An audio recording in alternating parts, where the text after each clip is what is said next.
Before we begin, we'd like to acknowledge the traditional owners of the land that we're recording on, the Wurundjeri Willem clan and Tongarong people, and give our respects to their elders, past, present, and emerging.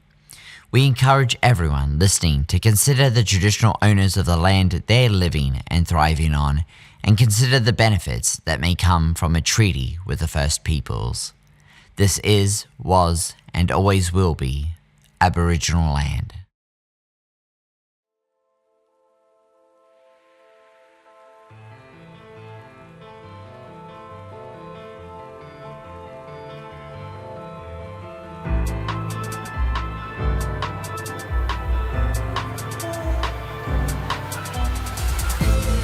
Welcome to the second episode of Create and Amplify.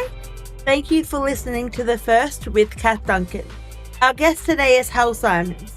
Hal Simons was born at a very young age. From there, to be honest, things have been a bit of a mixed bag. Their poetry brings humour to many sombre and serious topics and wields their experiences of chronic pain, depression, grief and love with heartwarming and heart-wrenching gusto. Often found whirling around Melbourne in his kilted and caffeinated form or curled up in a dark room and napping with cats. Hal fulfills his roles in the world of cat sitter extraordinaire, disabled poet and mischief maker on the board of Mother Tongue, a poetry organisation, with aplomb, delight and no small amount of smart-arsery. Welcome, Hal. Thank you. It's wonderful to be here. Thanks for being here with me. I have to say, I've never read the word kilted or smart-arsery out loud. Thanks for that. I'm glad I could provide that gift for you. Thank you.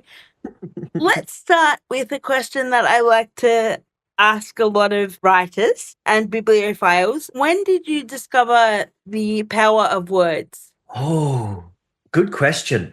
I think I discovered the power of written word in kind of primary school and high school when I would disappear into the library for as long as humanly possible. Books, for me, have always been, and continue to be, a wonderfully socially appropriate escape mechanism. And it's a way to not exist in my own head, which is a wonderful experience.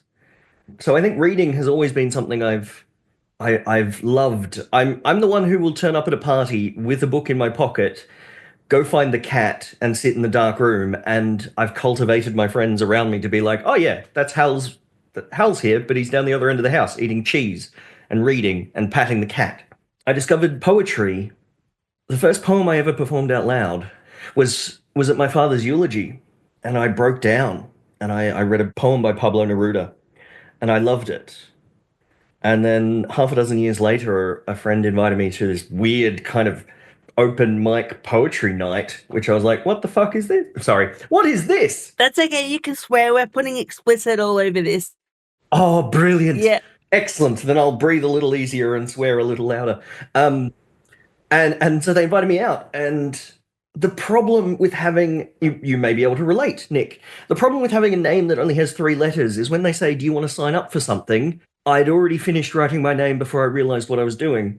And so they were like, oh, we've got a new poet today. His name is Hal. And I wasn't a poet. I hadn't written anything. I didn't classify myself as an artist. And so I was panicking, and I was like, okay, what do I want to read? And I had just finished reading a very short story that had hit me hard called The Egg by Andy Weir. And I went, oh, do you know what poem I've done in the past? I'll do that one I read at my father's eulogy. And so my introduction to the stage and performing in Melbourne was a pretty open-hearted, grief-filled poem, and I've just kind of gone from there. So that, like, when I've done that, talking about other things is relatively easy. So that's a long answer to your question of when did I discover the joys of the written word. Now, I've always found poetry quite an elusive art, and I have to say that I have tried my hand at writing a few poems and can never quite get it the way that I want it. Have you found that, or did it come easily to you? What's sort of your process for writing poetry? One of the things I like about free-form poetry is it's more a story. It doesn't have to be written in rhyming couplets. It doesn't have to be set to any particular kind of gate or framework. I'm not trying to match up. I'm not trying to make my lines rhyme. Occasionally my poems do, but it's mostly by accident. And so for me it's a telling of a story. It doesn't need to it doesn't need to rhyme, it doesn't need to look any particular way, but I try to create something from my brain to make it beautiful and for it to land with people that makes an impact. And often I succeed and other times I don't. And if I don't, then I then write a poem about how that poem fell flat on its face. I think that's where I get stuck with poetry, is that I get too tangled up in what the rules are supposed to be or what it's supposed to look like or how it's supposed to be read, Yep. rather than just letting it flow. It's fun to do the poems. Like, it's good to have the structure. Sometimes it's like, okay, I need this. Like, haiku is 5 syllables, 7 syllables, and 5 syllables. And, you know, there's rules around these things. And sometimes structure can be great. Sometimes it can be useful as a suggestion. I wrote a poem over lockdown called "Oh, the Places You Won't Go" in the style of Dr. Seuss, and I've written one called "Nevermore," which has Edgar Allan Poe vibes to it, and it's fun to have these as either structures or as some kind of support. But I find that the rigid structure of, okay, this must be in haiku format and it follows these rules, to I just end up being like, well, this feels like work and I don't want to do work. I want to write this thing out of my head because it won't stop bouncing around in there. I feel like it's a real skill as well to be able to perform poetry. I've heard you read your poetry aloud, and it's a completely different experience for me than reading it on the page. And I'm just wondering where you learned that skill, or whether it just, again, came naturally to you. It's definitely something I've worked on over the years. Writing a poem and reading it are two separate skills in my experience. I had a wonderful time with a friend last year where we would read each other's poems, like record them and send them to the other person, and it changes the flavor entirely. I put a lot of thought into the words that come out of my mouth. The joys of trauma and hypervigilance and needing to make sure that I'm not misunderstood, and all of these things fuel the fact that when I speak a sentence, whether it's something I've written down or something that is, for example, in this moment, I'm running it through my head before I speak it because I want it to be as clear as possible and land with as much of my intention as possible. There must be a little bit of anxiety attached to that. Do you ever feel like you can speak freely? Oh, there is so much anxiety to it. It's a wonderful skill, but it takes its toll.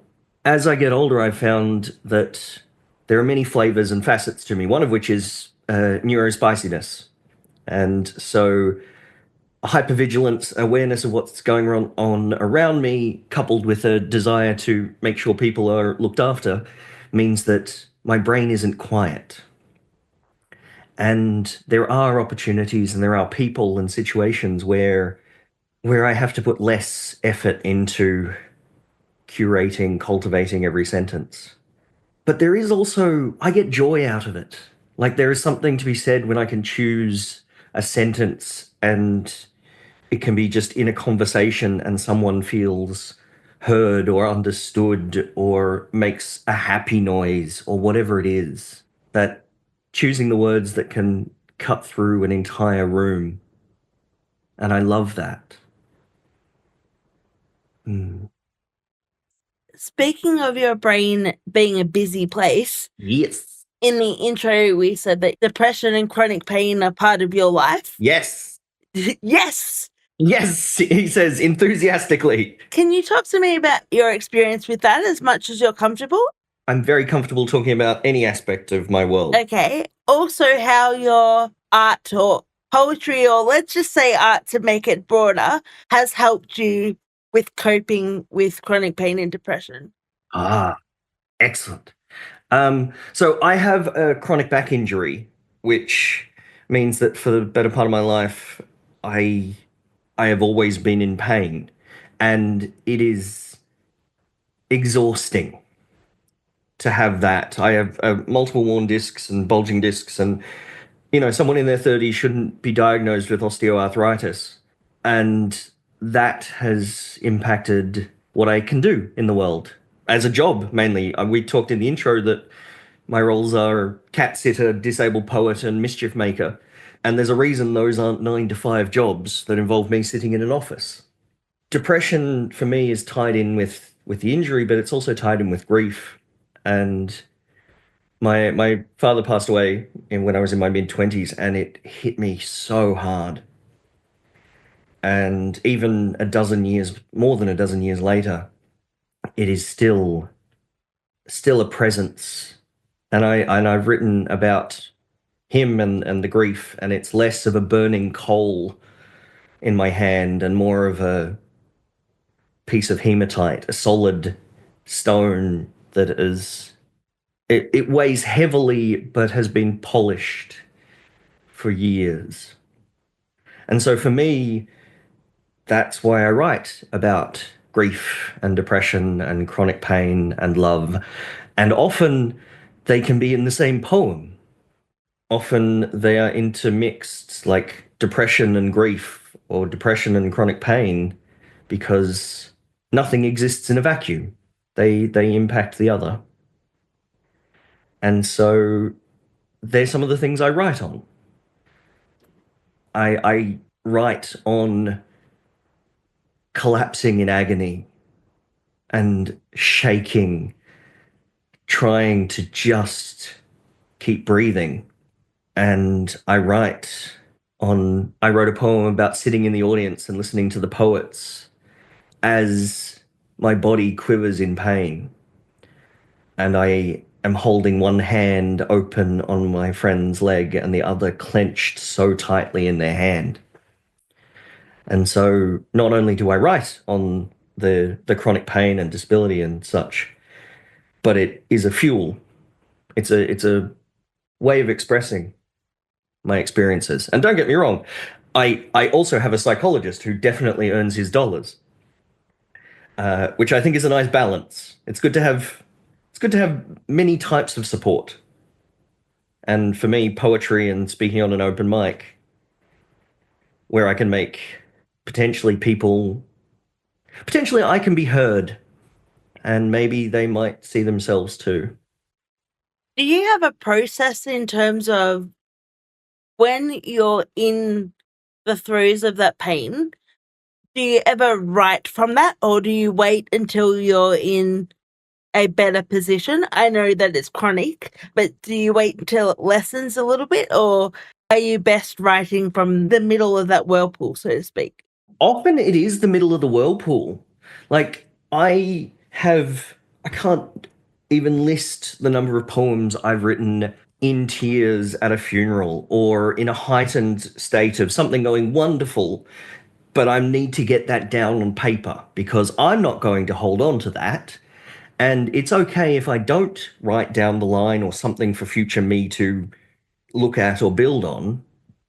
And it's okay if that passes me by, but I often need to get something out. And it can be a single sentence for future me to expand on, or it can be an entire poem. Sometimes it's a way of dealing with the pain. I wrote one a couple of years back of relaxing with friends in a social situation, rolling off the beanbag and just collapsing. And my friends helped me find my keys and support me out to the car. And I sat in the car, tears streaming down my face and the aircon on, and I wrote the poem because that's what helps me process. Occasionally I'll write a poem and it's like, that is done. I like that. Often they're the shorter ones that I've just been like, this is a thought that I'm getting out of my head. Often they will sit and bounce around in my brain and on the page for quite some time, and they'll be edited and tweaked and shifted, but a lot of what I write is in that moment. I think that's really interesting that you say that sometimes it's done. Part of my perfectionism with writing, I guess, is never quite knowing when it's done. Yep. So it is quite a special moment when you have a thought and then you say or you write that thought and then it's done and you can put it away. That's quite special. It is, and it's definitely something I struggle with because there's no. I love computer games and such. One reason is because there's a quest list, and when you achieve something, it ticks off the quest list. When writing and doing many other things in the real world, there isn't a tick box that says, "Well done, this poem is now complete. Feel free to release it into the world." And so some of them I've just had to go, okay, this has been sitting in my hand, figuratively speaking, for 6 months. I am going to let this go.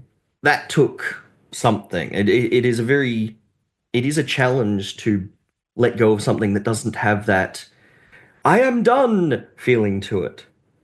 And I've been writing poetry for nearly 10 years now. And one of the things I've come to understand is I can add and change the poems that I have written. And that's its own pathway of going, oh cool, this is one I've loved and I've performed 50 times, but there's another paragraph that I want to add to it. And going, okay, this was published in my first book. This was the first poem I read out to 400 people. I'm going to add to it and change it. And there's a part of me that's like, no, I'm not meant to do that. It's meant to be inviolate. Once I've let go of it, that's it. But there's another part of me that says, they're my words. I can do to them as I will. And so one of my favorite poems is called Neither Falling Nor Rising. And I loved it. And a friend said, can you perform that? But we've got to do it for a G-rated audience. So can you take out the word fuck and the more explicit parts of it? And I went, I can indeed. And then I added another paragraph to it. And then after that was finished and I did the more G-rated version, I was like, I'm going to combine all this together. And it is now Neither Falling Nor Rising version 2.0. Speaking of getting things out into the world, can you tell me about the Hapless Mortal? Oh, yes. I operate under a process called panic, which I think a lot of people do. And so I've released 3 chapbooks over my time, 3 chapbooks and 1 ebook on Amazon. Can you just explain what a chapbook is? Okay, yes. A chapbook is a collection of your own works that you print at home. So essentially it's A4 paper, you've printed out and you've stapled it together yourself. It's not high production value, but it is a way to get your words into someone's hand. And the Hapless Mortal, about a year and a half ago, so it was, I guess, mid-October, a wonderful human in the poetry scene in Melbourne, Michael Reynolds, approached me and said, hey, Hal, short notice, but we've had our feature pull out for Halloween. Could you come and be our feature? And I went, yes! And then I went, oh, that means I have to prepare things. So I sat down with all my poems that I'd written over the previous handful of years, and I thought to myself, you know what would be nice for people, like when they come along and they hear the poetry, I'm going to make up a page of just the poems that I read. And then I was like, oh, brilliant, I can make that, and I'll make a set list. And then when I made the set list and I put all the poems on page, I went, this is 30 pages long. I've just accidentally made a book. Then I was like, okay, well, it turns out that my unexpected feature gig on Halloween in 2023 is also the release of The Hapless Mortal, which is one of the poems in that. And so I slipped and made a book. That was how I introduced it. And that seems to be the way of the last couple of chapbooks is, cool, you've got a feature, or hey, have you got something for sale? And my first book, before I made my first chapbook, a friend asked, hey, have you got a book for sale? I'm opening up a magazine stall. And I went, no. She's like, can you? And so that was how my first chapbook called Love and Other Adventures came together. I've heard you talk about the Hapless Mortal and say that you were quite shy in giving it to people or having people buy it for you. And then your friends had to sort of take over and take it from you and go and sell it on your behalf. Is that right? Yes. It's such a... It's a complicated thing, but it's like a self-worth thing. It's like, oh, this is an amazing thing that I've created and it's wonderful. But oh no, listen, if you can't afford it, just take the book. And a dear friend of mine, Felicia Millay, on the night went, okay, get out of your own way, give me the books, go. And so Fleecy walked around selling them, and that was its own terrifying experience, but it made it easier for people to support me because I wasn't getting in the way or trying to downplay who I am. And a certain amount of humbleness and self-assurance, like being aware of who I am, is great.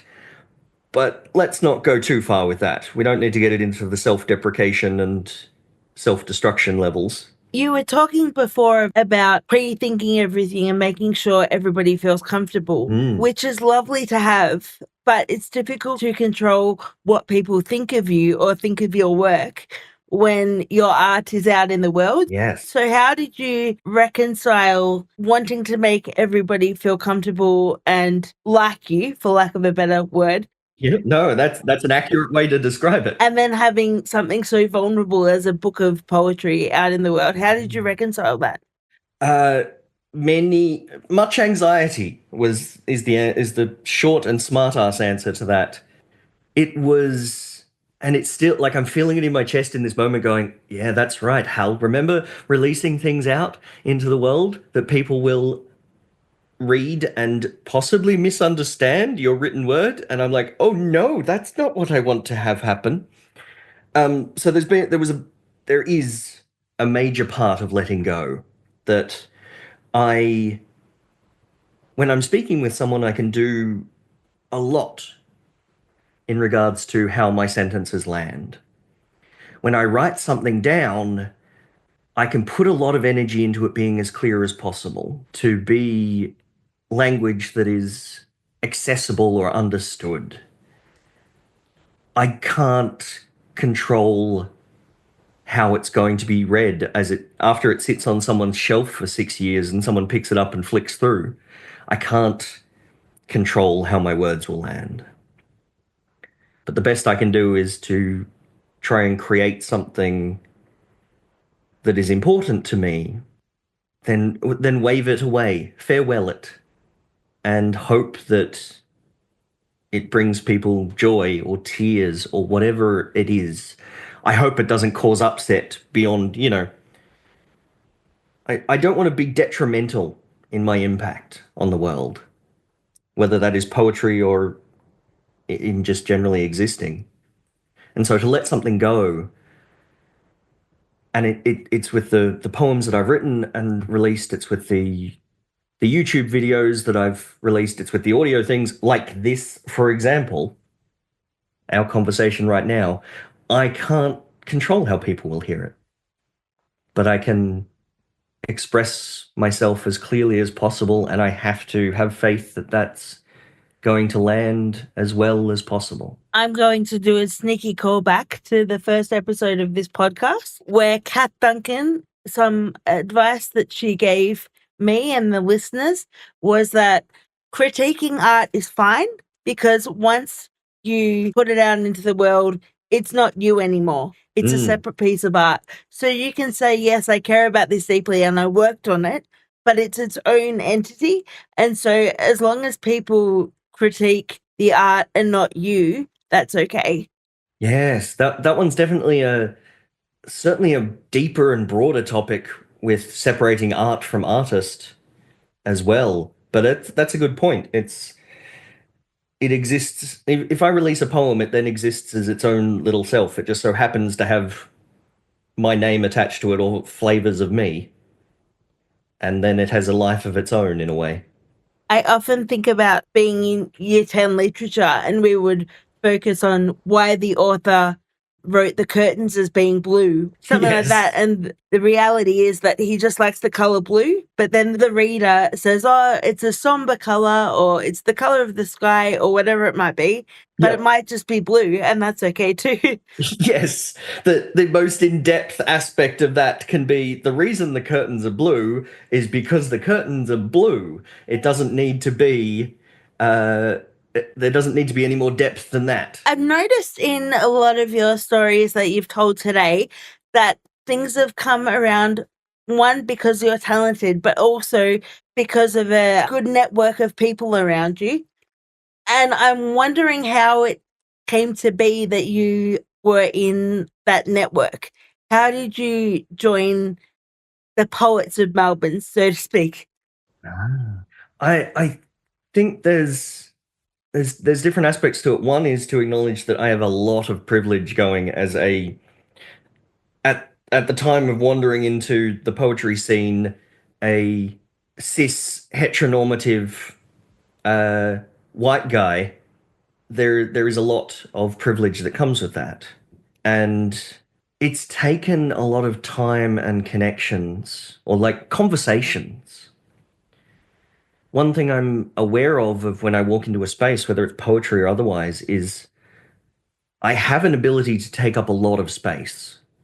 And I don't just mean that physically. I am often a whirlwind of in a rainbow kilt and some form of entertaining t-shirt, and I joke that I'm known in all the boroughs. It is quite easy for me to spin through a room and be the center of attention, and I like to not abuse that privilege, that honor, that experience. God, that sounded a bit wanky, didn't it? Often it's been conversations with people one on one, but one thing that is why I have such amazing people in my world is because I've got up onto the microphone and I've shared something that's broken my heart, or I have spoken about something that is raw and honest and open, and there is something about vulnerability that when you see it, it's both scary and beautiful. And so if someone sees me on a microphone, whether it can be that evening having a chat after the gig's finished or years down the line, people are like, ah, that's Hal. He expresses love or kindness or pain or whatever it is. And he is a good person to talk to. It means that when our conversation starts, we're already at a place of connection. And I think that is one of the reasons why I have so many amazing people in my world. Have you found that, as horrible as COVID was, that it assisted us in being connected? For example, you could stay at home when you were having a bad chronic pain day, and still feel connected to people online? In a way, but for me, going into COVID, I shut down about 98% of my world because at the time, my housemate and my partner both had compromised immune systems. And I was, and I am now, quite a social creature. And it really hit my mental health hard to not be able to share space with my people in person, to be a flash of a smile at a gig somewhere. And I tried to do a lot of the online things and connection, and I just couldn't. It was such a removed experience. And so for me, I'd had a lot of practice at going, hey, I don't have the capacity to come out today, pre COVID and lockdown and such. I'd be like, no, actually, I self care, I'm going to stay in bed. And people would be like, that is wonderful. So COVID came around and I was like, I'm now staring at these four beige walls for the next 2 years. Oh, this is going to get some interesting poems, but it's not going to be good for my mental health. So I struggled to stay connected with people. And I exist mostly on the internet. When I'm in person, that's great, but most people know me as someone who posts entertaining cat photos and links to feminist articles and occasionally puts poems on his Facebook feed. I was just saying earlier today that often when I'm scrolling Facebook, I see a meme or something that you would like, and I go to send it to you and then realize that you're the one who posted it. I love that that's a problem, and honestly, it's not just a problem that you have. I have quite a few people who express that to me. Some of whom, one of my dear friends recently went, I hope you haven't seen this, but you need to. And it had crossed my radar before, but I love that I exist in people's heads like that. You must have so much of a brand that people know if it hits on certain things, then it's a Hal meme. I love it. I was talking just yesterday about the things people send me, and it is often cat videos and assorted things, a variety of memes, from the wholesome to the griefy to the debaucherous. And people also send me links to t-shirts because I like to put my personality into my t-shirts.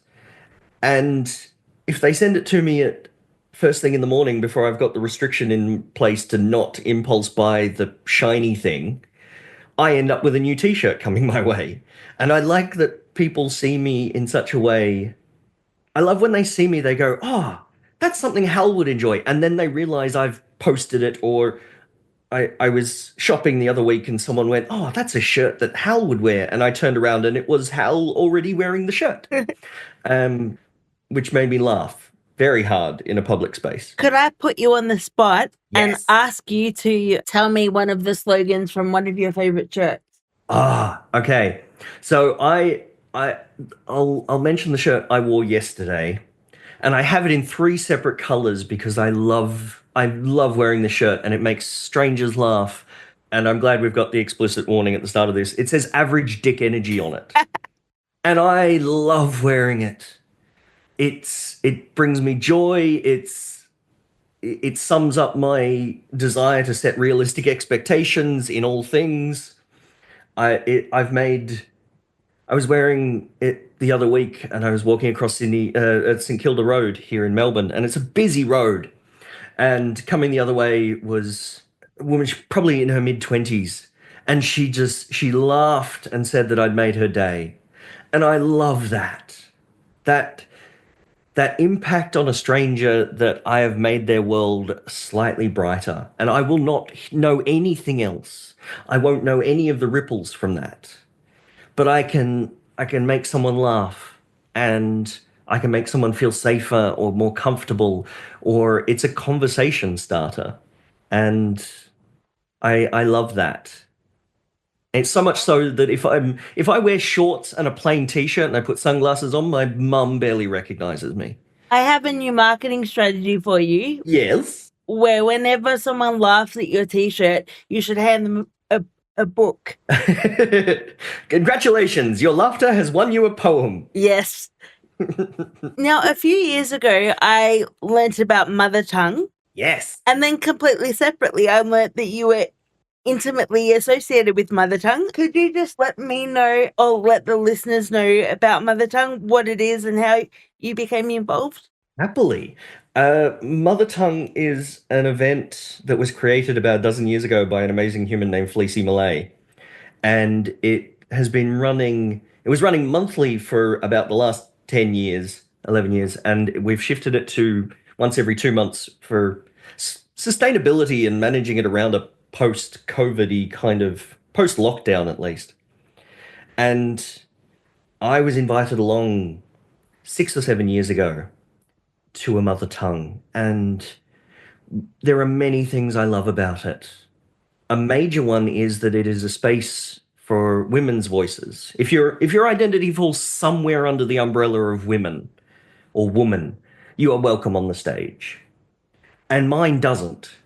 So I get a beautiful experience of not stressing about whether I'm going to perform or what I'm going to write or what I'm going to perform or what anything I need to be. I can curl up on a beanbag with a chai and loved ones around me and witness some of the most heartfelt, raw, heart-wrenching poems and experiences.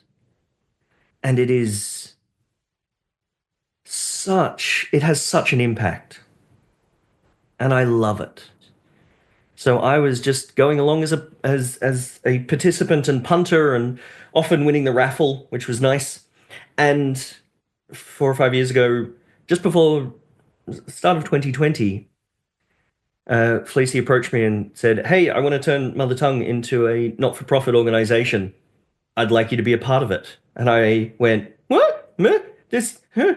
And so after a lot of Hal making squeaky noises and about a year of communication, we worked out that my role officially is mischief maker, which is brilliant because I have that on a t-shirt. It's on the paperwork that we can have it on. Unfortunately, turns out that banks and such don't have mischief maker as a potential role, but we're changing that. I love that so much. I love it. I'm going to put you on the spot and I'm going to ask you to introduce and then read one of your favorite poems. Oh, excellent. Okay. So I love a lot of my poems. I love all of my poems to varying degrees of cherishing or what they might mean to me. This is one, and sometimes I love them because of how they flow, or I love them because of the situation that they came from, or the impact they've had. And this one, I love this poem. It's called A High I Chase. There is a high that I chase, a drug I crave, the endorphins that I need, the hit of dopamine, the escape that I long for. It is an elusive creature. After years of tracking its habits and patterns, I still only get it once or twice a year. Enough to keep me hooked, but not enough to satiate. I have found it in little cafes in Paris, hostels in Berlin and Edinburgh, from the hands of friends, or darkened little stores in lost laneways. Luck occasionally winds my path to where I need to be. I have hunted it in lofts and attics, covered in bird poop, dust and grime, both myself and my quarry. I have heard whispers on the wind that it might be found at certain sales on particular days. I still hunt for this elusive prey. The hit, when I find it, oh, the tears that flow. My heart, it soars, and I smile, and for a moment, I am free. I then caress my vanquished friend. Dog-eared and moth-eaten, it has given me the hit I need. It has not been made lesser, and it is to be cherished. A world that I have delved into so deep that I get to forget my own. I am standing there, on the inn's steps, or at the house at the end of the world, or an Ankh-More pork on the disc, or drinking in Callahan's Cross-Time Saloon, somewhere lost in another place and time. I have walked across their worlds, drank at their rivers and bars, sat on their hills, and kissed the pretty maidens. I've kissed the pretty knights too. My heart soars, and then the come down. The hit of reality once more, the jolt as I land back in this world. I lovingly add the book to my collection, a once spectacular high, now a pale reminder of it. I often revisit the pages, the worlds, the people, and sometimes, just sometimes, I find that high again. Often, though, I must keep hunting for the next book I've never heard of but now can't live without. Thank you. I don't know what to say, except I forgot where I was for a moment. I was just listening, going, wow, that was amazing. Thank you.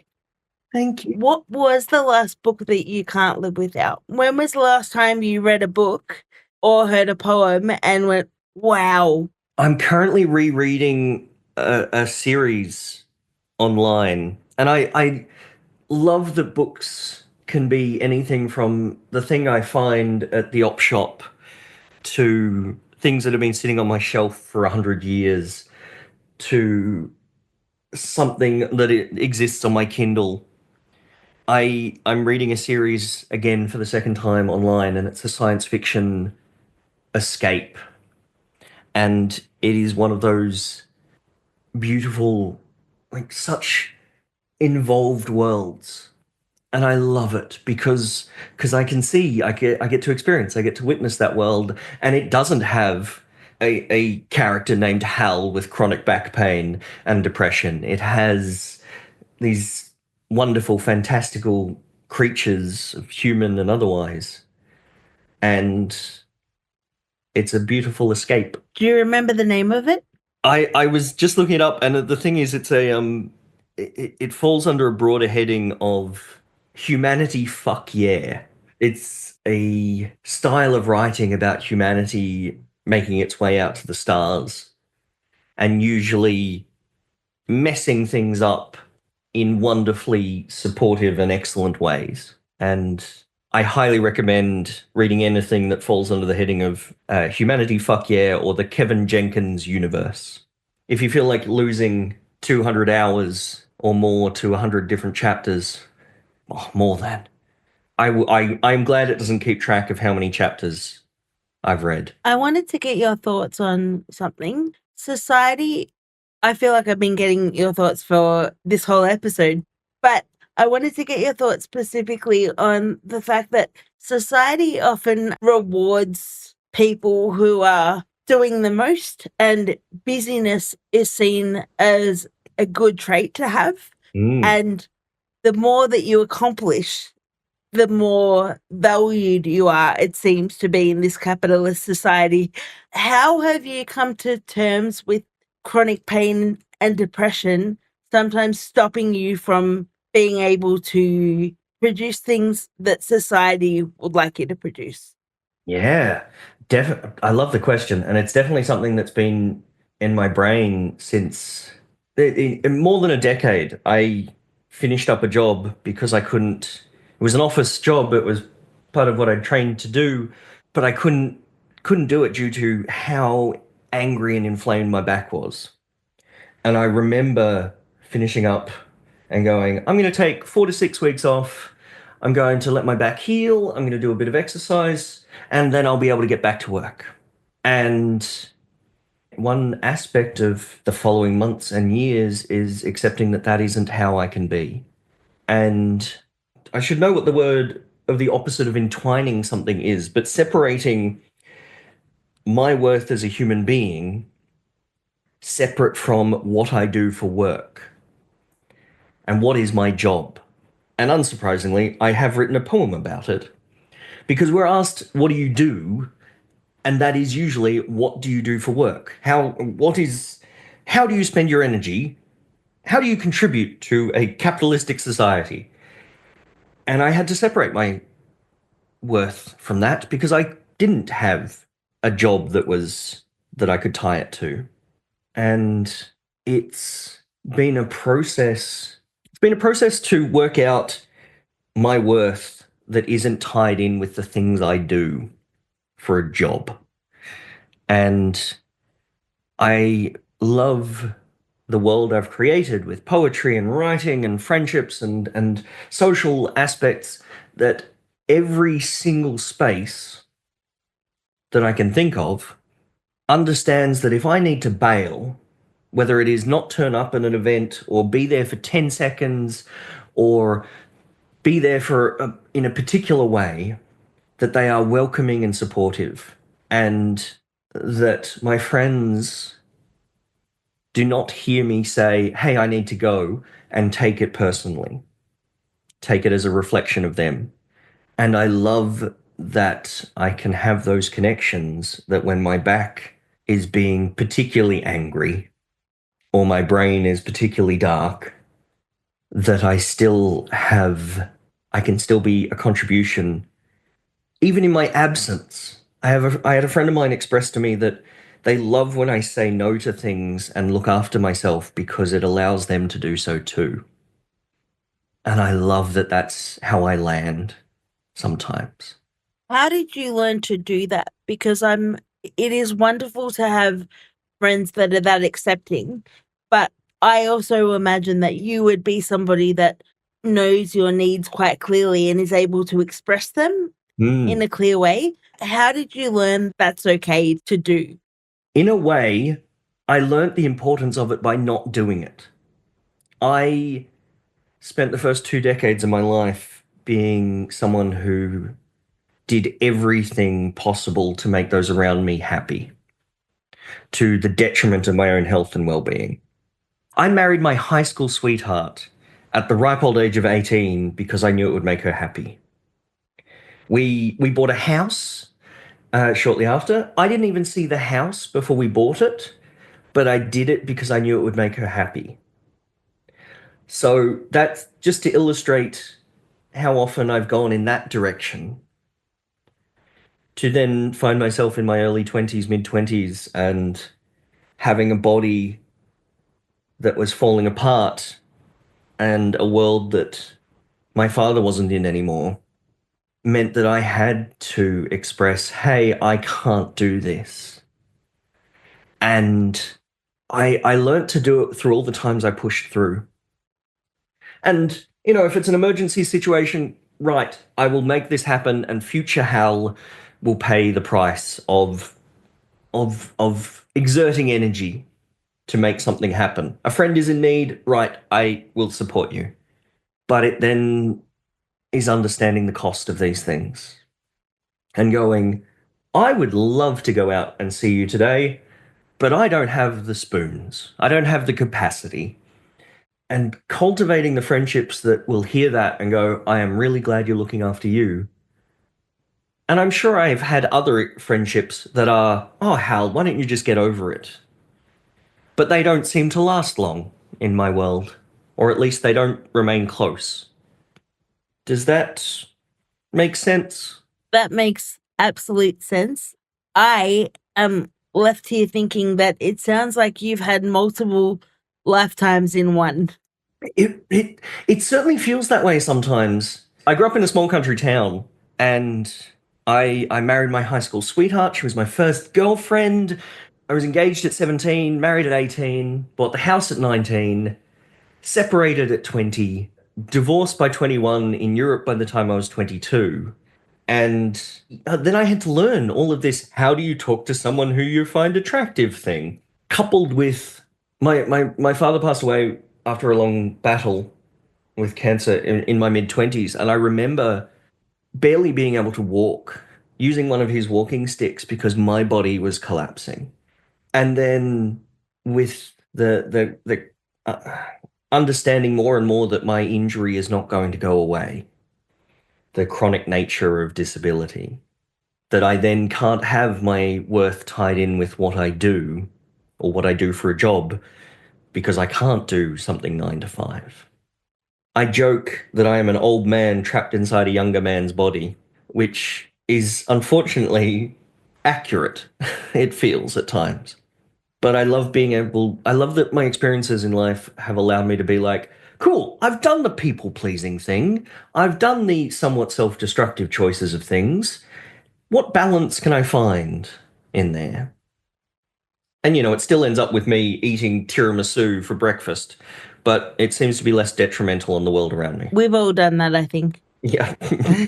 Your father and your relationship with him and the subsequent grief seems to be so intrinsic in the sort of artist that you are, the sort of poet that you are, the sort of person that you are, that I feel like it would be remiss if I didn't ask you to tell me a little bit about him, as much as you feel comfortable.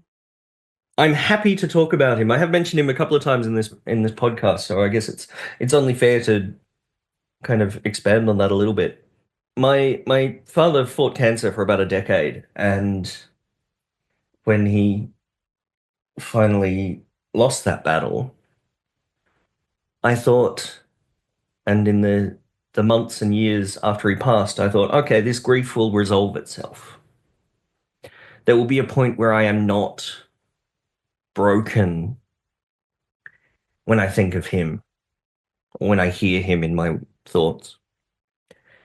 And it's an understandable position to be in, of hoping that, or knowing that grief would fade. But for me, it hasn't gone away, and I don't think it will.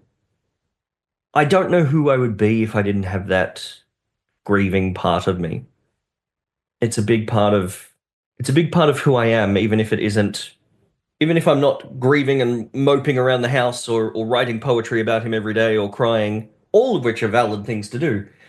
It is an intrinsic part of who I am. There's Hal, entertaining t-shirt, kilt, smart ass, polyamorous, writes wonderful poetry about grief, love, and pain. Those are often ways that I am seen. Sounds like somebody that I'd love to spend more time around. Happily. I just wanted to ask you, because I'm fascinated in the concept of disability pride, how that works or how you relate to that when you've developed your disability. So could you tell me a little bit about your relationship with the word disabled and then disability pride? Yeah, happily. For me, my disability is invisible. When someone looks at me, they can't tell that I have had 3 different types of painkillers with breakfast and that a part of my spine doesn't exist. And so for me, in times past, I've needed a cane to walk around. And it served many purposes. One is I look dapper wandering around and very dashing human, even if I wasn't dashing anywhere. It's very stylish. Thank you.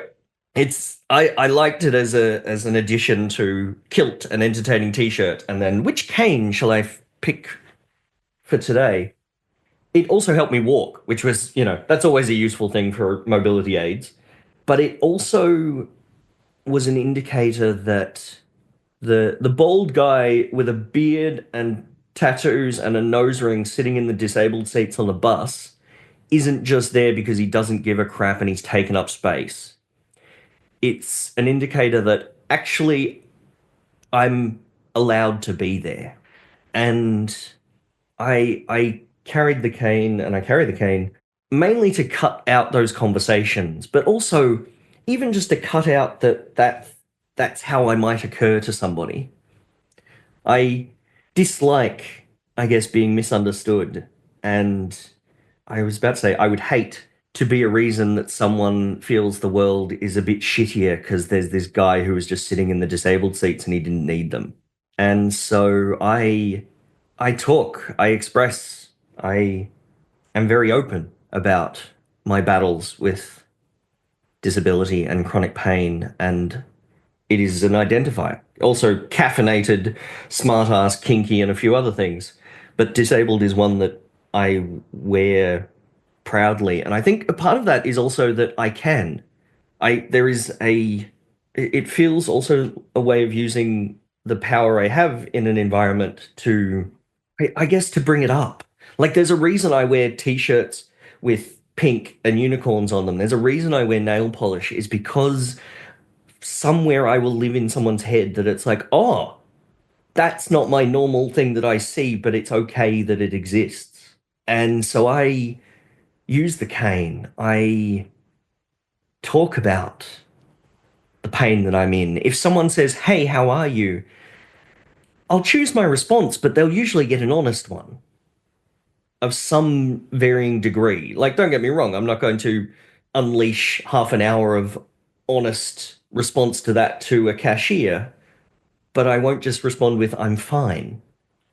And there's a privilege in that and a power in that. And I guess that's why I write on disability, write from a space of being disabled, and am as open as possible about that. Having chronic pain and depression and being a poet or an artist or any kind actually doesn't help the most financially. Our society isn't set up to recognize that as much. No. You can be as political or not as you like with this answer. What is something that the government or society could do as a whole, in general, I suppose, to help you better live the life that you want to live or make it easier for you at least? I think one aspect, one part of that was my many-year battle with Centrelink to have the disability support pension approved. And it feels like that the process for that was specifically designed to be as detrimental and as painful as possible to discourage anyone from applying. And how dare they want to live above the poverty line? What fucking madness is that? And so I think my world would have benefited from not having a couple, like a 2 or 3 year long battle with paperwork and doctors and bureaucracy to try to be seen. Because during that time, you're still expected to look for work or to put in job applications or meet certain needs. And I'm there shaking in pain, living off food parcels from friends and playing how moldy is too moldy with food while trying to meet the needs of an organization that doesn't care. There's something ironic to me about having to look for work as part of the criteria, but then knowing that you are unable to do the work anyway. Yes, there's a sense of like, oh, you need to meet these requirements. I'm like, if I get out of bed and don't fall down a flight of stairs, I'm having a good day. I am way down the Maslow's hierarchy of needs before I can look at finding work or meeting particular requirements to be somewhere for a particular set of time and behave in a particular way. I can't manage those on my best day. That resolved itself as far as it can. Yes, so I fought for a disability support pension for many years, and I thankfully got onto it with amazing formal supports like my psychologist and my GP, but also informal supports like friends and loved ones who, when I said living off food parcels, that wasn't hyperbole. That was people delivering food to my door and then waiting patiently as I stagger. I'm just remembering those times of what can I make out of this food? Well, I'll chop the moldy bits off and I'll make soup. And that was the only thing I could do. And these days I dip back into the disability support pension application process to support friends, because if I can save anyone some of the heartache to get the DSP application approved, I will happily dip back into that if I can save them some heartache. I'm so sorry that you had to go through that. Thank you. All that time spent filling out forms could have been spent writing more poetry. Yes, I would also have loved for that time to be spent just laying down, just resting, not having to force a broken body and mind to deal with strangers who are burnt out by a system, or to try and explain my world in 60 words or less to them, to meet a criteria written by someone who doesn't have to worry about where the next meal's coming from. So I think after our conversation today, a lot of people are going to love you, and a lot of people, I imagine, are going to want to support you. Are there ways that they can do so? I know that at one point you had a Patreon. Can you just go through some examples of how people can support you? Wonderful. I love hugs. So if you see me out in the world being delightful, please say, "Hey, Hal, can I have a hug?" I have a Patreon, which has been very supportive, and the folks who support me on that are wonderfully kind, because I struggle to do updates and things, but it allows. There's different tiers, but essentially for $1 a month, you get access to everything I've written. A Dropbox folder called The Vault that contains 100 and something poems. And that's a financial way. If you feel like buying, I have a book on Amazon called 5 Stages that is about grief. Or if you buy a chapbook of me sometime, or drop me a line. I exist on the internet, on Facebook. If you type Hal Simons in, I don't think there's going to be too many others. And I am more than happy to work out how to get my words into your head, or just receive a, "Hey, I heard this and it's great," or "I heard this and I cried." That's wonderful feedback too. To finish up, Hal, do you have any feedback that you are at liberty to say, obviously, that has really stuck with you about the work that you've done or the poems that you've written? Yes. And I think this also falls a little bit under the heading of how people can support me or provide support.